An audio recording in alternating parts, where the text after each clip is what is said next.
नमस्कार, लोकसंदेश न्यूज चॅनलमध्ये आपलं स्वागत आहे. पाहूयात आजची ब्रेकिंग न्यूज. मी डॉक्टर प्रकाश उराव, अधिष्ठाता शासकीय वैद्यकीय महाविद्यालय मिरज, शासकीय वैद्यकीय महाविद्यालय रुग्णालय मिरज आणि पद्मभूषण वसंतदादा पाटील शासकीय रुग्णालय सांगली. 1 जानेवारी 2025 पासून आपल्याकडे टोटल 12 GBHचे रुग्ण दाखल झालेले होते. पैकी 6 पुरुष होते, 6 महिला होत्या. सद्यस्थितीत 9 पेशंटना डिस्चार्ज देण्यात आलेला आहे आणि एकच पेशंट अंडर ट्रीटमेंट आहे आणि 2 पेशंटची डेथ झालेली आहे. लास्ट 24 आवर्समध्ये एकही रुग्ण GBHचा दाखल झालेला नाही आहे.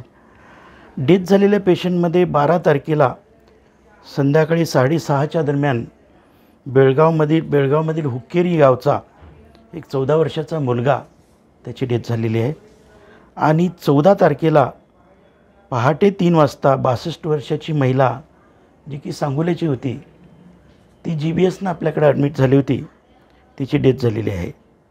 ही महिला डायबिटिक होती. तिला जेव्हा आपल्याकडे ॲडमिट झाली त्यावेळेला युरेमिक एन्केफॅलोपॅथीनेच ॲडमिट झाली होती. हिचं डायग्नोसिस बाहेरून एक न्यूरोफिजिशियननी करून आपल्याकडं GBH असल्याचं डिटेक्ट झाल्यानंतर आपल्याकडं पाठवलेली होती आणि हिची डेथ ही रात्री 3च्या दरम्यान झालेली आहे.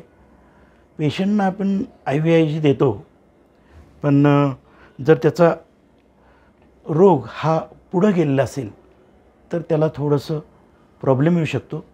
म्हणून लोकांनी लवकरात लवकर ज्यावेळेला आपल्या पायातली शक्ती कमी व्हायला लागलेलीची जाणीव होईल किंवा मुंग्या येणं, हे होणं, अशा प्रकारची जाणीव होते, अशा वेळेला त्वरित वैद्यकीय सल्ला घेणं गरजेचं आहे.